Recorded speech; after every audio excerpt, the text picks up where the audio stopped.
It's called, the theme we have for March is the Acharya principle, and it's one of the Gita values. The values being how we take the teachings of the Gita and bring them into our life, guidelines to how to actually live the teachings. So the Acharya principle, teaching or living by example, is the topic of today. And our speaker is His Holiness Romapada Swami. We're so delighted to have a Swami early in the season to welcome in spring shortly. Romapada Swami joined ISKCON, or began to take up the process of bhakti, in 1969, and that was when he first met the devotees and heard a lecture by the founder of ISKCON, the founder Acharya Srila Prabhupada, in New York, in a very famous university in Buffalo, where actually many devotees began their spiritual journey. And he was actually, he joined the movement in Boston then in 1971, even though he was starting his medical studies. He decided to stop that and dedicate himself 100% to the spiritual path. And it says here that he has never looked back. And we are also glad that he never looked back, so that we, over the years in ISKCON, have had Maharaj's services in so many ways, as a temple president, as a zonal leader, as a GBC, and most of all, as a really, really caring and dedicated teacher, leader, and guru within the ISKCON movement. So please kindly give a very, very warm welcome to His Holiness.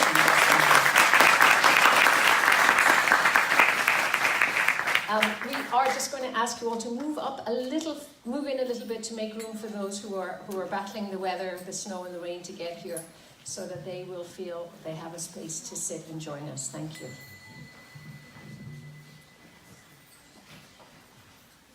Jaya Radha Madhava Kunjabi Hari Jaya Radha Madhava Kunjabi Hari Jaya Radha Madhava Kunjabi Hari Jaya Radha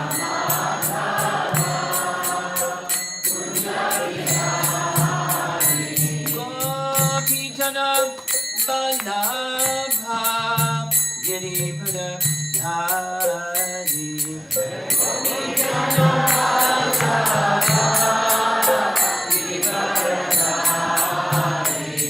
Gopijana Balabha Girivara Dhari Gopijana Balabha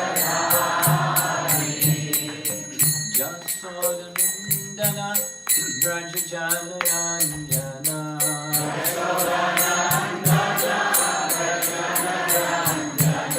Jasodanandana Brajajanarandana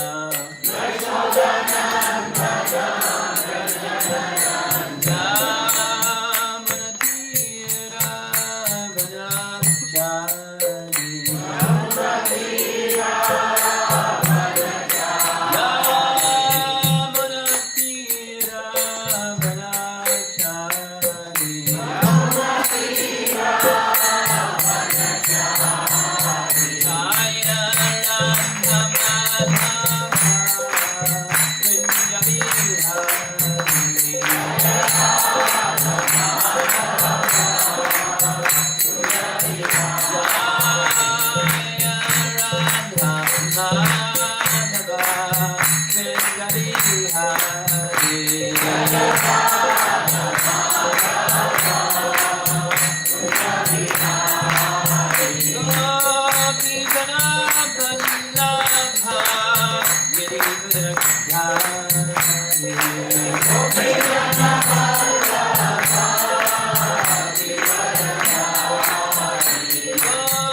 Paramahamsa Parivirgacharya Hastatarasata Srimad His Divine Grace A.C. Bhaktivedanta Swami Srila Prabhupada Ki Anantakoti Vaishnavrinda Ki Gaur Premanandi. Front row.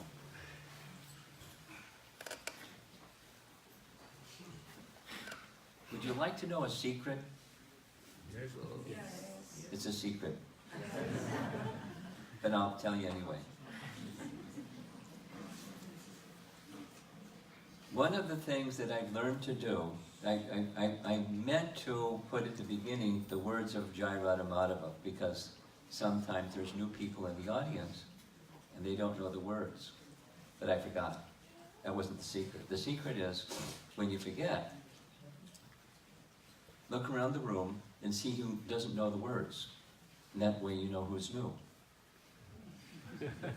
So I noticed there's some new people because you didn't know the words. Intuitive, right? Those words, the song that we just sang, besides the melody is beautiful, and the compiler is one of our great Acharyas, Bhaktivinoda Thakur. There's the names of Krishna in Vrindavan, and they're specific. They're names of Krishna that indicate his loving relationships, different loving exchanges with the residents of Vrindavan in different ways. And they have spiritual potency that stimulates ecstatic love for Krishna. That's why we like to sing it. And we also like to follow our founder Acharya, who at the beginning of every class would sing Jai Radhamadava. So that's what we just did. We stimulated our ecstatic love for Krishna for a little bit. And now, the topic, I'm looking at the clock, and it's 6:15, excuse me, 1:15. And I was told I have 20 minutes to half an hour to speak, so I'm going to speak fast. Because this is a nice topic, but I want to end on time, because Ananda Vedanta likes speakers to end on time. And I like to follow her lead. What?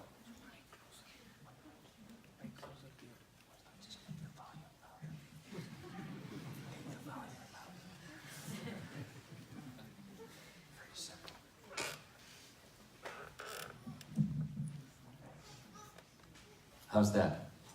Better? Okay. I'll try to speak a little louder too, besides. Gita values.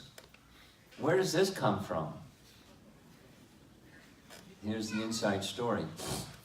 There's a group of devotees that started a project at Oxford University in the UK to get teaching Vaishnavism as an accredited curriculum at Oxford University.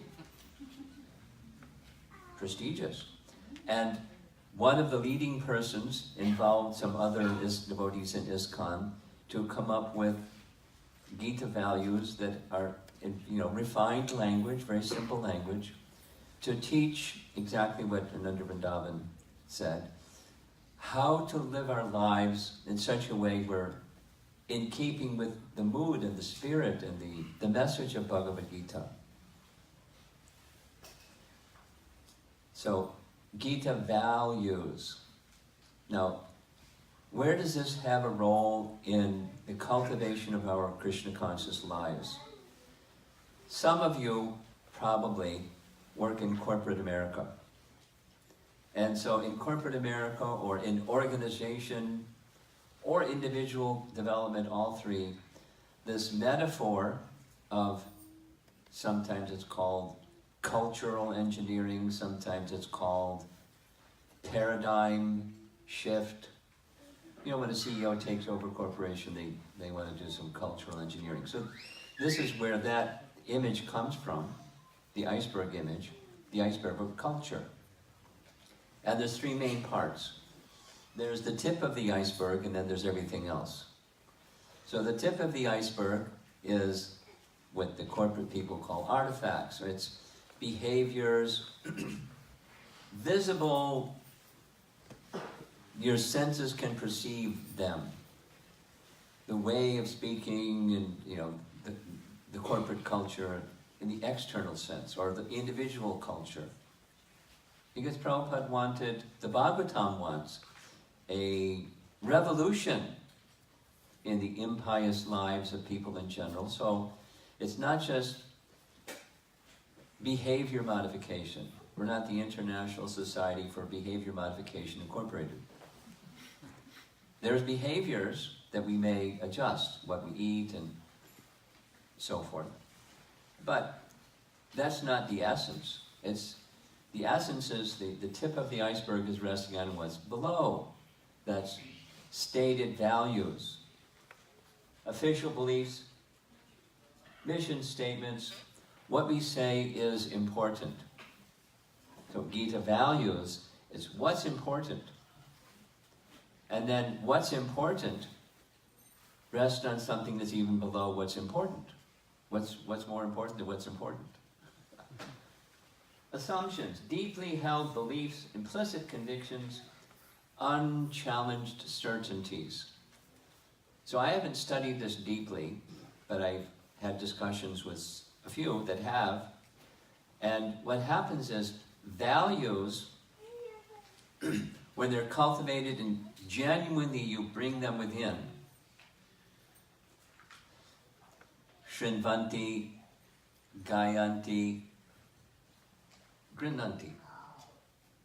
When you bring them within, then it's no longer just a value, it's an unchanging certainty of life.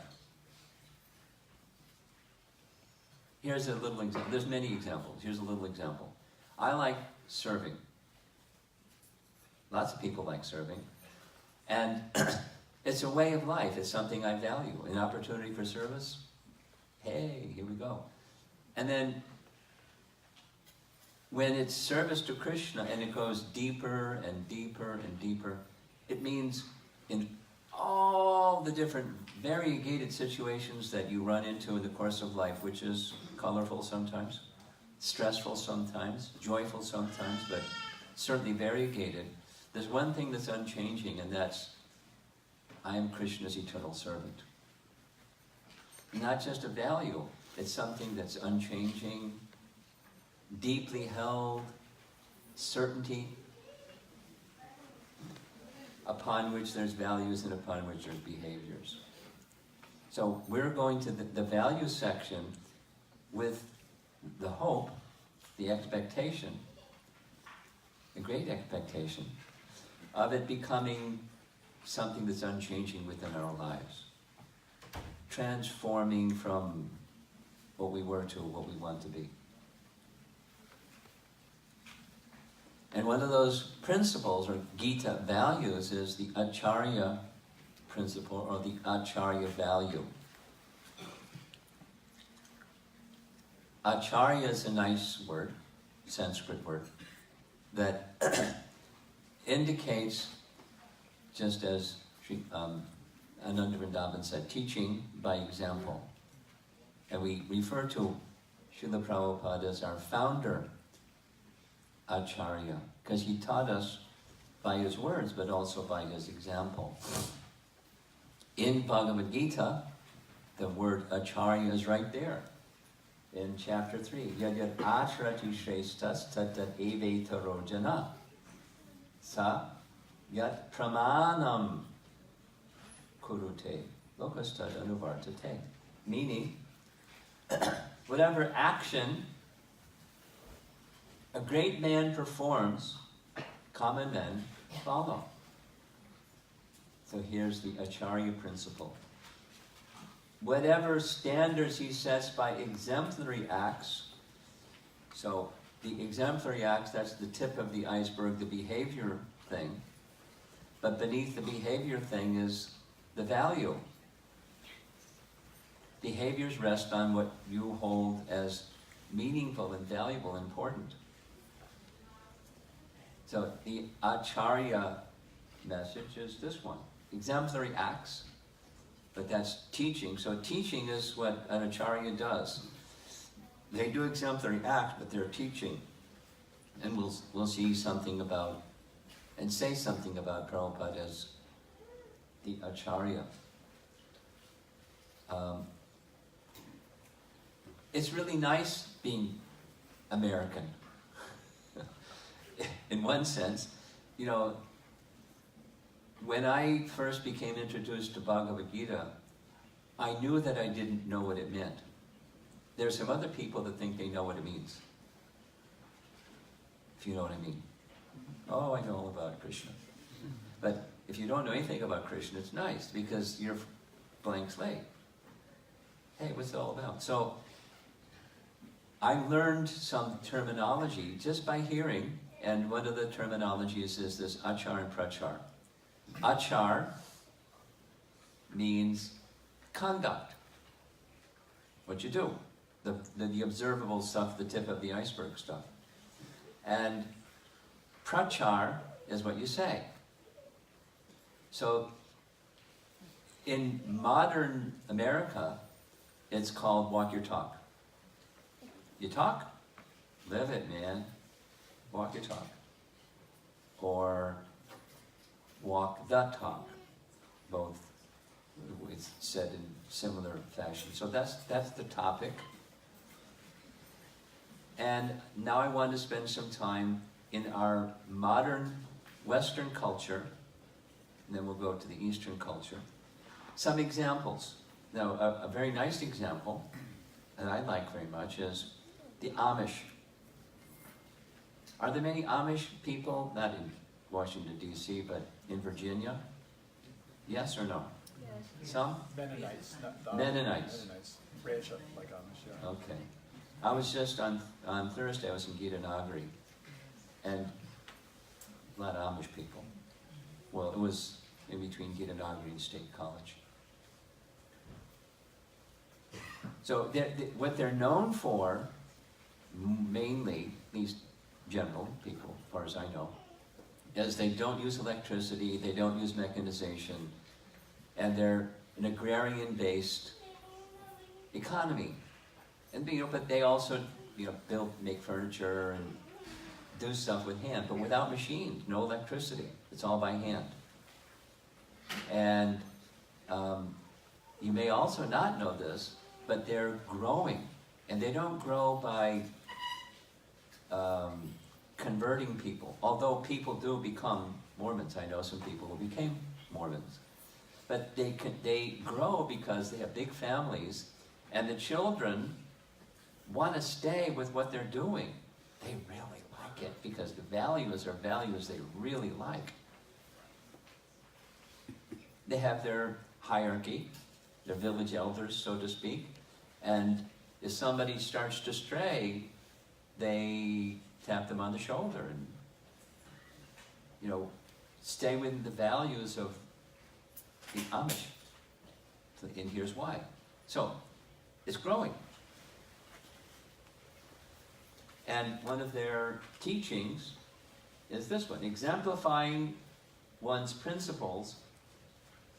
That's the Acharya principle. Exemplifying one's principles, so you have values and you live them, is the basis of dignity,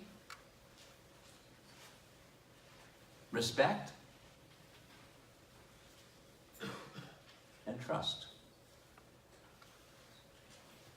Because they're trustworthy, the people that are born into that practice, that way of life, they want to stay because they're trustworthy. And these are persons of, they're acharyas. Of course, someone doesn't do that, that's another story. Just one example. 2 summers ago, there was a great misfortune. There was a hate crime. Somebody came along, and I forget how it happened, but they killed 2 of the girls who were family members in their Amish community. And that was big news. And the very next day was the big news. The Amish community, the first thing they did, they went to their place of worship and prayed to God to forgive that wrongdoer.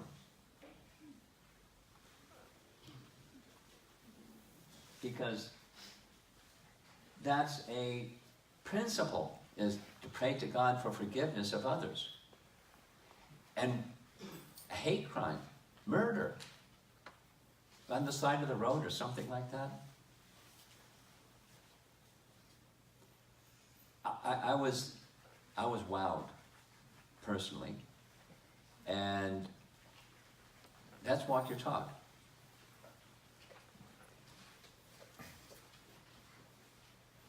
It's a basic teaching.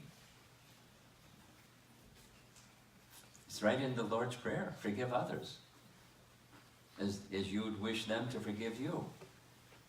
That's the another principle. That's do unto others as you would have others do unto you. That's a principle.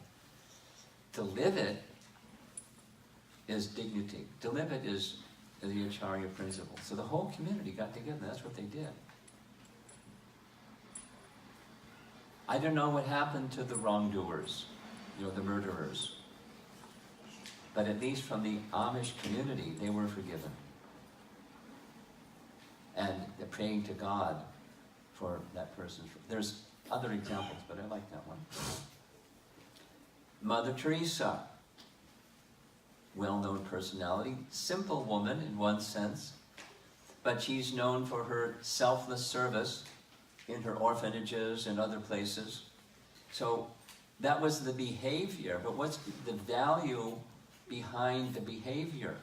So in her own words, love cannot remain by itself. It has no meaning. Love, that's my underlining, has to be put into action, and that action is service. So she valued loving. Now, the loving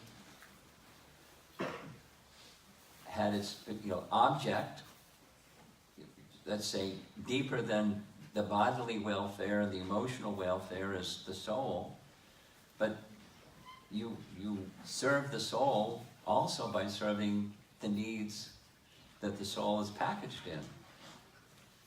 And this part of service is the holistic picture of service. And that's, she was showing by example. And she inspired many other people by her example. That's the Acharya principle. Now we're going to go to the East. I couldn't resist, because I visit China, to say something from Chinese culture. Same principle. Lao Tzu. If you spend time in China, you certainly learn about Lao Tzu. He's the founder of Taoism. In fact, the first Bhagavad Gita I got was from a philosophy professor who was a Taoist, an American fellow. But he got it from Lao Tzu. Knowing others is intelligence. Knowing yourself is true wisdom. Mastering others is strength. Mastering yourself, that's the Acharya principle, is true power. So you have values and you live those values. Not you have values, but the mind is weak. That's a biblical statement. The spirit is willing, but the flesh is weak. You heard that one? The spirit is willing, but the flesh is weak. It's in our Sanskrit terminology, it's anishita bhakti.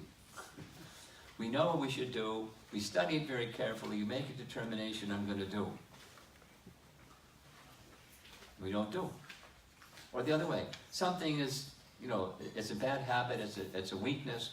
I've studied it very carefully from all different angles. I want to overcome this. And we continue to do it.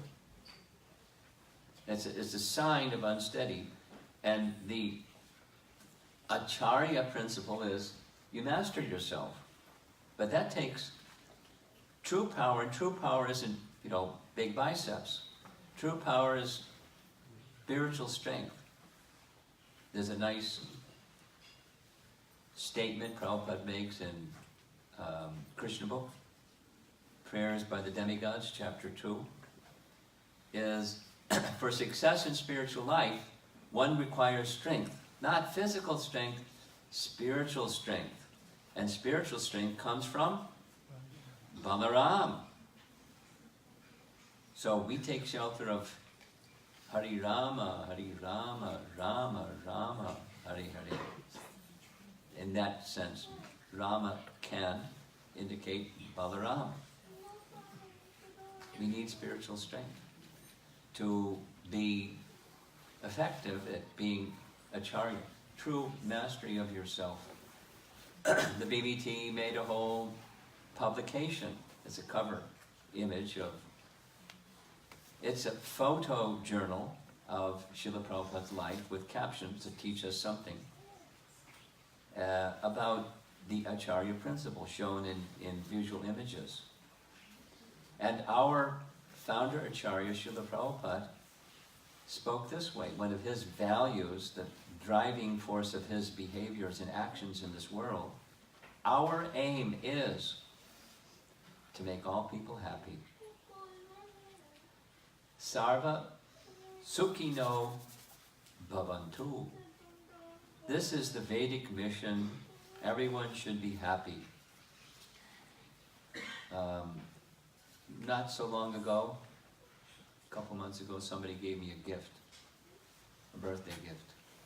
And it's one of those little recorders that you can pick up in Vrindavan. And it has all of Prabhupada's lectures on it. Get one. And the volume is really good too. Anyway, it's a wonderful gift. So I've been listening and listening and listening.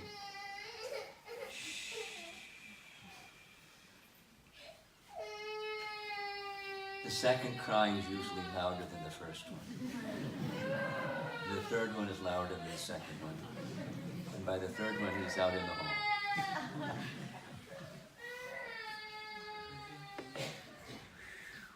The end of the world. Okay. Recordings of Srila Prabhupada. So I've been listening and listening and listening and enjoying and enjoying and enjoying. And the places that Prabhupada went, literally all over the world, two things. Audience specific, like in India, tons and tons of Sanskrit quotes. In the West, fewer, but some. And second, so audience relatable, but almost all the lectures, this is in the early era because that's how they're ordered in this device. Prabhupada was appealing for people to be happy. He was very explicit about it. He wanted people to be happy. And so he was pointing out what's the source of misery. We're not attached to the misery. We're attached to the source of misery. So cutting the attachment to the source of misery is not easy because people are attached to the source of misery. They're addicted to the source, not to the misery. But he wanted people to be happy. So he gave that principle. And that principle is placing Krishna at the center. Now I have to speak quickly because the clock is moving. The first lecture I heard Prabhupada speak in college, I couldn't understand because I was new and his accent was different. So what I did was I got the lecture and heard it again and again and again, and it's still with me. So I'm going to share it with you, at least one part. So he made a motion like this, and he said, imagine there's a pond in the middle of the floor, middle of the room, and we give everybody a small pebble. And we tell somebody, can you throw your pebble in the water and see what happens? That's what happened, little bloop. And concentric circles expand out, and it's very nice. And then someone else, okay, now you, and same thing. And then everything's nice until the circles intersect and then they clash. And then everybody, okay, on the count of 3, throw your pebble in. What is it? Chaos, material life, because there's no center. So the simple formula to become happy is make Krishna the center. Preserve your individuality as much as you like, make Krishna the center. And respect that others have other personalities and other nature, and that's just fine. Make Krishna the center. It takes a while, to make Krishna the center, because we got our other stuff going on. I call it the two-pocket program. So much for Krishna, so much for me. It's a mantra. Me, me, Krishna, Krishna. We just have to become the Krishna mantra. Then it becomes happy. And Prabhupada traveled far and wide, sacrificing his vitality and his everything just to make people happy. That's our founder, Acharya. So now specifically within Bhagavad Gita, and I'm going to end on time, believe it or not. So, Gita values, the topic that was introduced, that I was assigned to speak about, is how Bhagavad Gita teaches us. So I wanted to go through what the principle is and give some contemporary examples, and our founder Acharya's example, now Bhagavad Gita examples of values. Shishas teham shadi mam tvam prapanam. It's a principle, an Acharya-like principle, where Arjuna, as exalted as he was, and qualified as he was, by Krishna's arrangement, bewildered. And he spoke. I remember reading Bhagavad Gita for the first time, and the words that Arjuna spoke were, wow, very high, ethical, principle-based, moral, strong. And he gave multiple reasons, multiple different ones, and stacked them up, and I shall not fight.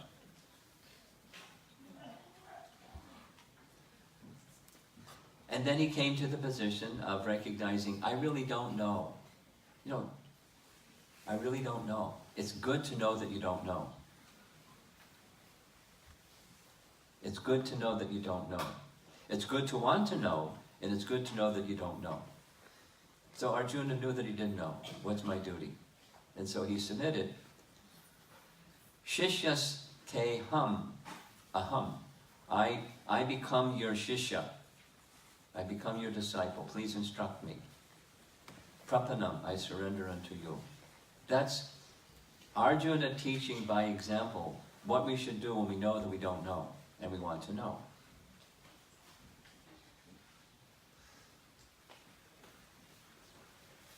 Recently I've been visiting a number of colleges, and somehow it keeps coming up. Like, how'd you get started doing this? So, quickly, I wanted to know. I knew, I had this conviction, this is the bottom of the iceberg. I knew there's a higher reality. And I knew that this isn't higher reality. It's the covering, the veneer, is not the thing. It's the covering of the thing. And when you strip away all those temporary things, what's left? What's really real with a capital R? I know there's a higher reality. I know that I don't know, and I want to know. Because I don't want this other one. I'm living in this other place, but I want to know. And that's the impetus that started Brahma Jigyasa, inquiring, and then started finding all kinds of things. And I ruled out there's a lot of people that say they know and they don't know. But that was the process. And when I met Prabhupada at the university that I was attending, something happened. I just heard him chanting. That was it. And a little 10-minute discussion, because everyone was, sorry to say, intoxicated to the max, because he was chanting with Allen Ginsberg, who was notorious for being a proponent of LSD of the time. And everyone was bouncing off the wall and the ceilings. And the room was full with smoke, and it wasn't cigarettes. So it was stay high forever, with Allen Ginsberg. And so Prabhupada spoke very little, given the condition of the audience. But my life changed just by that short hearing Mahamantra, hearing him speak, and that's one of the reasons that I have committed myself to reaching out to university students, is because gratitude, without the details because the hands of the clock are moving. That's how I got started. Shishyas te ham shadimams. Please instruct me. And I meant it. Arjuna was uncertain. He submitted and he heard. And he became transformed. That's the very simple process. Sound, vibration. There's another principle. Chapter 13, Bhagavad Gita. Krishna says, Brahma Sutra Padais Chaiva. He has asked a series of questions, as is the whole text of Bhagavad Gita, questions, answers. And when Krishna gives an answer to one set of questions, he couches it in this terminology that all that I'm going to say in response to your questions is from the Brahma Sutra. Now, question. What is the source of the Vedas? Answer. Krishna. Question. Why is Krishna making reference to that which he's the source of? Answer. He's teaching by example. Although he's the highest authority, by example he's teaching, you submit to the authority of the Vedas. One may be qualified. No, we're not. One may be qualified. The Acharya who's qualified submits to the subordinate to the Vedas because we're subordinate. He's teaching by example. He tells Arjuna the same thing. Arjuna wants to leave the battlefield, karma sannyas. And Krishna says, you don't have the qualification to give up, to renounce your duty. You're obliged to perform your duty. Well, what about I become self-realized? Then you'll perform your duty also because you'll teach by example. Others will follow your example.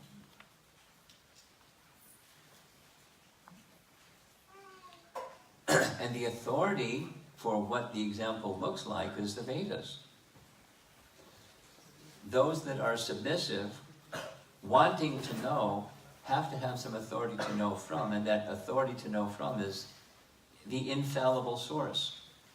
That's Krishna. Krishna is submitting himself to the message of the Vedas, Brahma Sutra. So, the half-hour bell is ringing, and I squeaked in.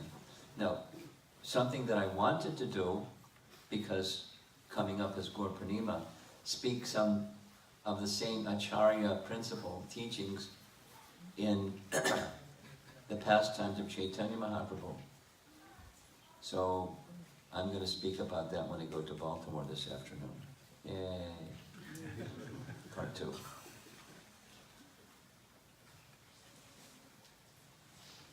So one of the values of the ISKCON Potomac is the taking of the message and applying the message through discussing together. So let's discuss together and see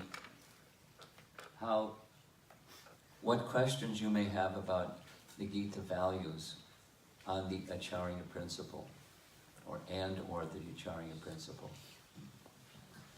Who would like to have some discussion on this topic? We have a question up here.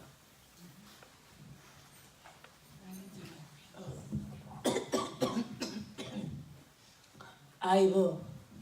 Haribol. I was talking about in the Gita about the Krishna and his servant Arjuna wants Krishna to fight the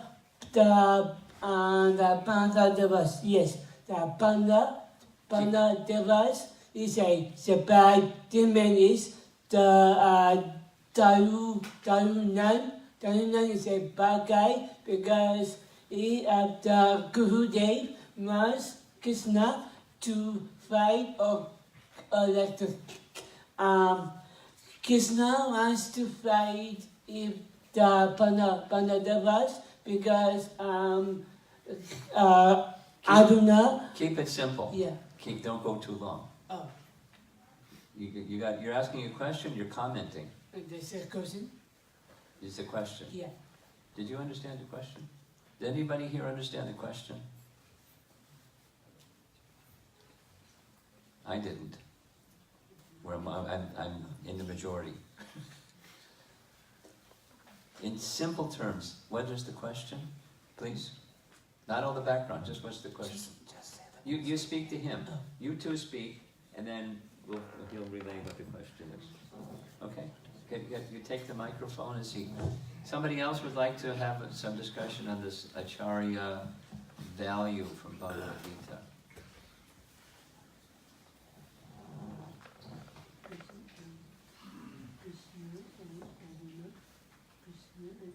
Anyone? Yeah. Hey, Haribol, Raghunandan. Microphone. Right here, put your hand up. Hey Krishna, thank you Maharaj for beautiful, always you have such a beautiful Visuals. presentation. Yeah, they're very captivating, thank you. I have a question, I was hesitating to ask it because it's a little unrelated, but it is related, so if you think it's not appropriate, you can leave it aside. No one else has got their hand up, so it's appropriate. So Acharya, one who does by example, shows by example. Mm-hmm. And we understand that Srila Prabhupada is our Acharya, and that also there are others who can be Acharyas to Yes. greater or lesser degrees. Yes. Is it possible for an Acharya to be imperfect? In other words, I'm not speaking about Srila Prabhupada.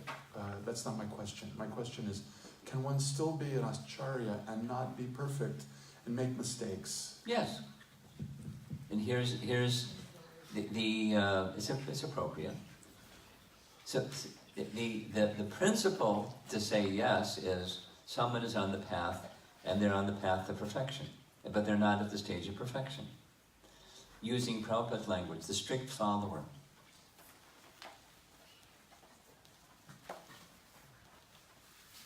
So, here's another way to answer your question. I'll keep it, because of time, keep it short. This is a multiple choice question. Which is a tulsi? A seed.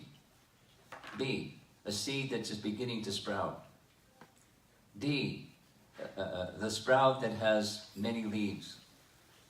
D, the tulsi that produces manjaris. Or E, the tulsi that produces more seeds.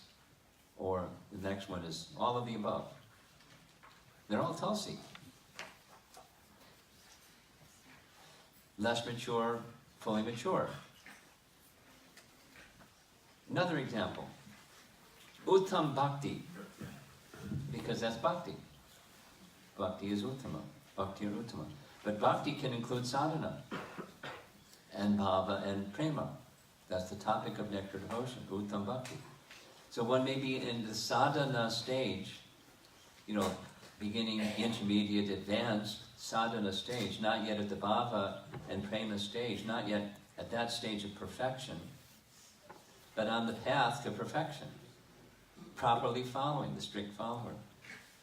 They're acharya, not yet matured, lesser than matured, but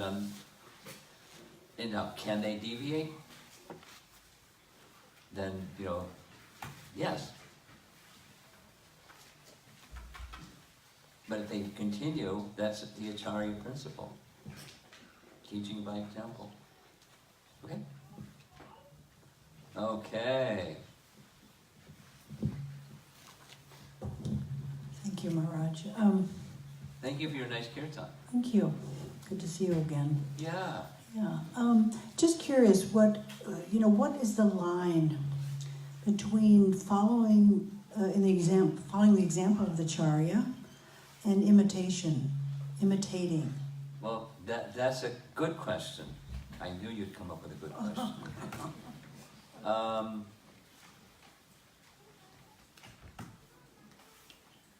One is genuine, sincere, and humble, and the other is imitation, not qualified, trying to project one as if one is something one is not, rather than in the follower mood, the strict follower example again, language again. So who makes that assessment? well, he is the strict line. That's Krishna makes that assessment, Guru Sadhu Shastra. Right. But we can also introspect, and if we're part of the problem is we're covered, Yeah. and so we're going to make mistakes even evaluating our own. Are we? So we need Guru Sadhu Shastra. We also need persons who are dear friends, and they'll tap us on the shoulder, and they'll tell us we're heading for the ditch, and we say, "Oh, thank you," rather than stop pestering me. You don't understand me. I'm special. We need good friends that can help us stay straight and true. We all need it. Peer and superior also. And persons that are less advanced, they can tap us on the shoulder too and say, "Excuse me." Yes. Here comes the microphone. Wonderful talk. So, you mentioned something in the beginning about when we first come in, you were talking about yourself. Yes. And you're like, well, it's wonderful because I was just a clean slate. Who's Krishna? Yeah. And the Taoists also refer to, or maybe it's the Japanese, emptying your cup for a tea ceremony. Yes. It's Yes. very, very, very, very difficult to do. So, I see many people that talk the talk and think they're walking the walk. So I wonder, in keeping with what you said, how do we deepen being humble? Because I don't know anyone that really likes to be told the truth. Likes to be called what? The truth. Someone's being a jerk. Or really, I don't have anyone going, oh, thanks so much. Unless you're paying a therapist or a coach or... So so for the purposes of this, how do we deepen our practice of being humble in a Okay. practical way? Well, there's multiple things. The starting position is, I'm not at that topmost stage. That's the starting position. I'm not at the topmost stage. That is to say, I know that I don't know. Now, ask yourself the question, are you at the topmost stage? And if not, then there's things that you have to learn. I don't know anyone who is Okay, in this temple. but then that's the position. Your question was how to cultivate humility. And it's ask yourself, do I really know? So people may not be, they're too busy being successful to ask that question.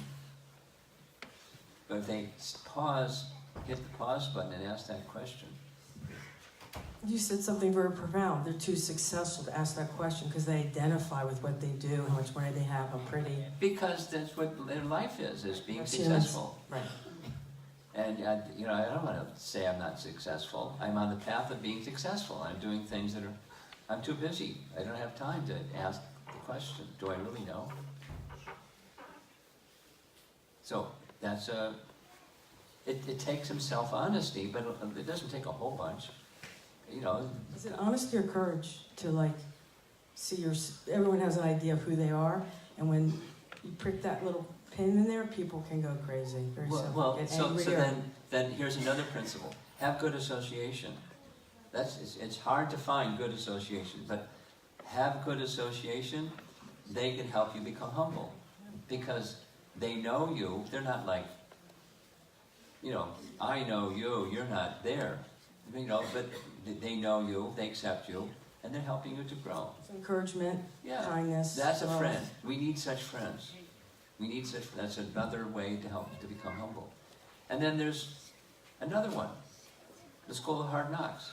You get bombed on the head because you really didn't know. You thought you knew and you just messed. So that's another way to learn, another way to get humble.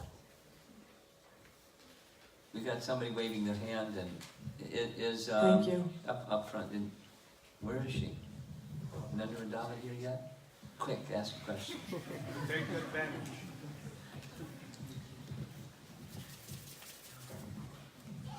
Hare Krishna Maharaj, and my obeisances at your lotus feet. Acharyas are the one who teach by examples. Yes. I get that. And everybody is trying to go towards that. Well, not everyone is. Correct, but what I'm saying, that's what we're trying to do, follow the Acharya. My Well, question that's what is, you're trying to do, but not every. I'm editing your question, okay, the preamble of your question. Not Okay. everyone is trying to do that. now my question is, if I'm trying to follow the Acharya, but in the way, I'm not getting through. Being selective, you're committing offenses when you. It's natural, first of all. We're defective, and so we're going to do defective things. Now, is being defective an offense? No.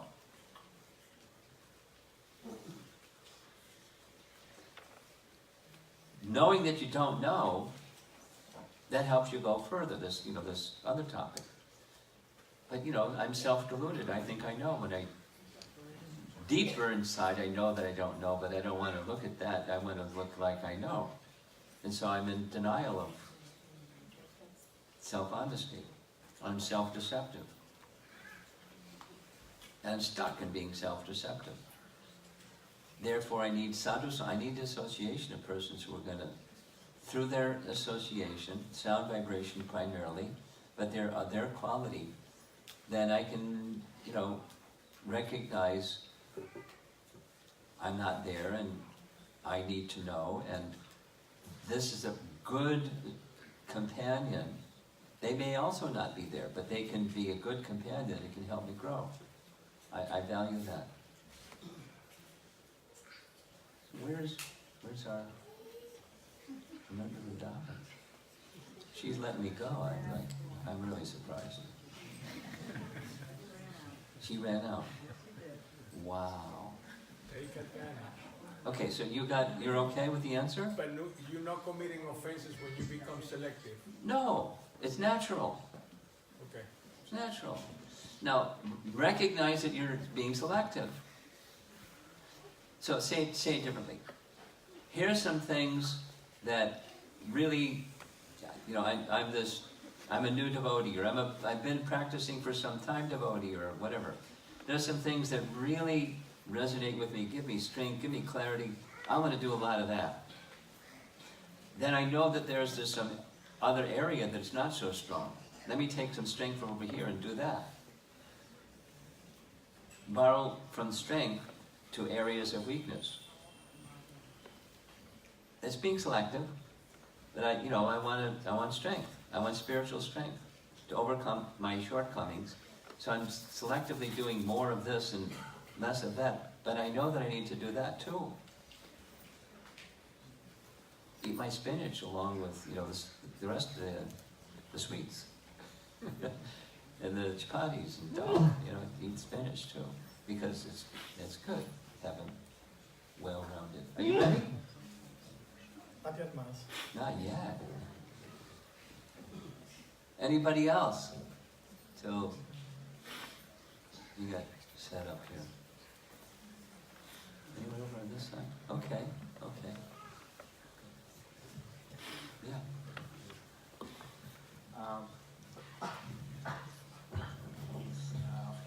Thank you, Maharaj. I wasn't sure if I should ask this question, but then I'm just Go ahead. which Acharya to follow? I mean, you gave by your definition the one who is following his action, his Yeah. true faith. But Yeah. as an outsider, which Acharya to follow? As an outsider, how do I decide? That's your question? Yes.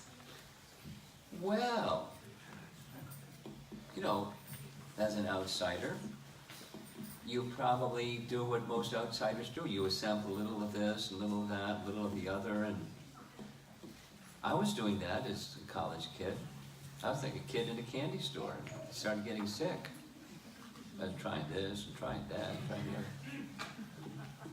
So gradually you start to narrow down the options. And I'll say this.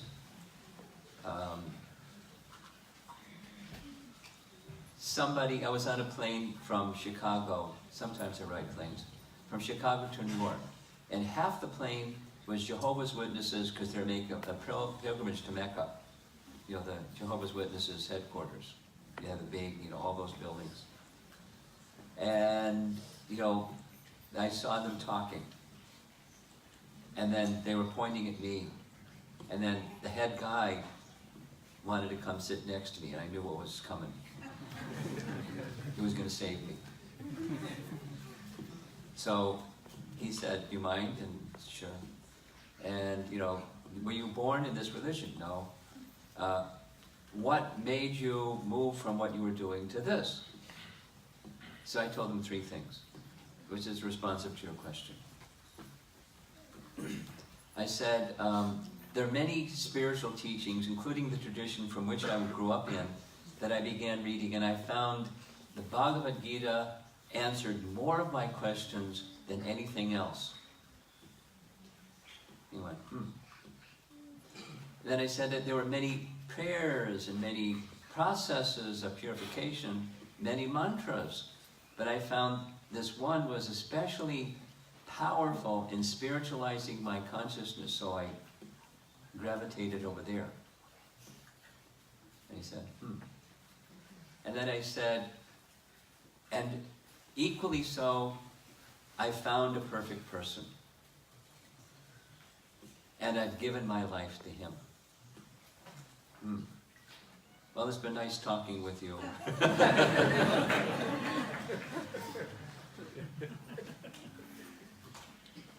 He got up and left. I mean, I was a hopeless case.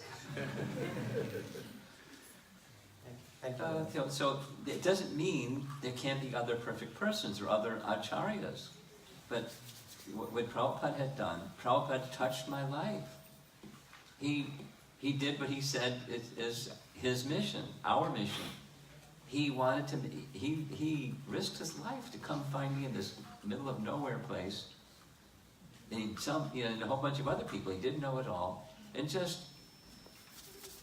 relieve them of their condition and give them the opportunity to become truly happy.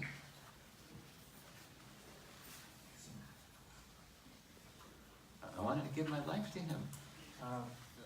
So, Guruji, I have one last question, I think. Because like they are all How'd you get the microphone? I have a question. How'd you get the microphone? Go ahead. So, first of all, I'm really happy to be here, to hear you talk. Okay, thank you. My question is an extension of what Prabhuji asked just before me. Okay. My question is, so we all need to find a guru. Okay. So we all need to search for the right kind of guru. How do we conduct that search? Because when we surrender to the guru, we have to follow him to the T. We have to follow every one of his orders. So we have to find a guru who is perfect and will not fall himself. How do we ensure that? Well, the answer to your question is Sadhu and Shastra. Here's Prabhupada answering your question. You ready? Yes. 26 2nd Avenue, Prabhupada speaking about what you just said. You need a bona fide spiritual master. Right in the middle of class. He didn't even wait for questions and answers. One fellow didn't raise his hand and said, Swamiji, how do I know who's a bona fide spiritual master? Prabhupada stopped the class and said, if you're going to the marketplace to buy a diamond, you had better know what a diamond is before you go to the marketplace. Because if you go to the marketplace and ask for the diamond, the merchant may sell you cut glass or plastic. And you pay a big price, but you didn't get a diamond. So you need to know what a diamond is when you go searching for a diamond. So that's Shastra and Sadhu. So if you're going to be searching, what does Shastra say? What do sadhus say?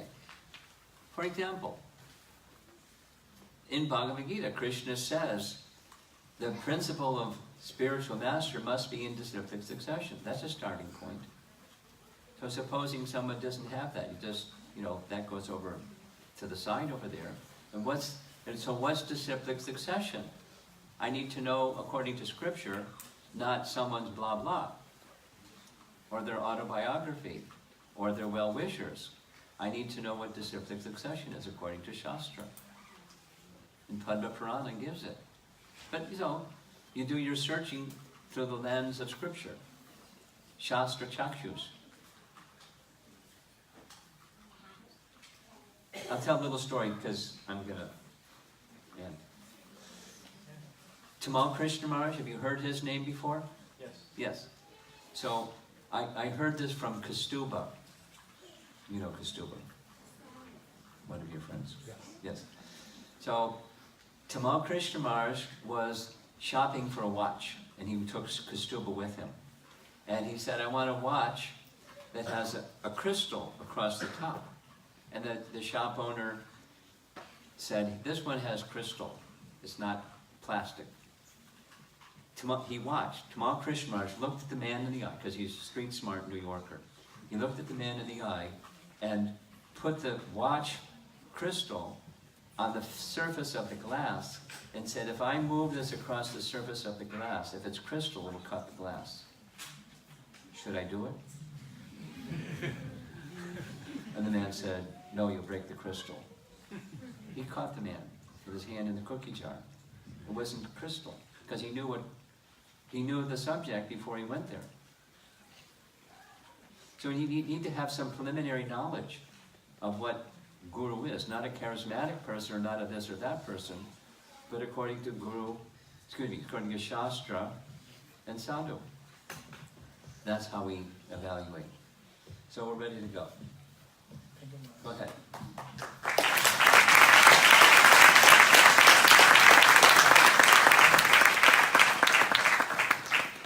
Thank you, Maharaj. Maharaj also has brought a wonderful gift for all of us. It's in this USB drive. Maharaj does yatras every year at holy places in India, and last October he was in Jagannath Puri. And this USB drive has high definition videos of all the places and some rare photographs which they don't even allow to be taken. So it's all in this, and you can just meet somebody, Shankatari Prabhu. He has the drives, and you can meet him in the front of the desk at the lobby. And for a small donation, you can take this wonderful thing with you. Thank you very much. Thank you.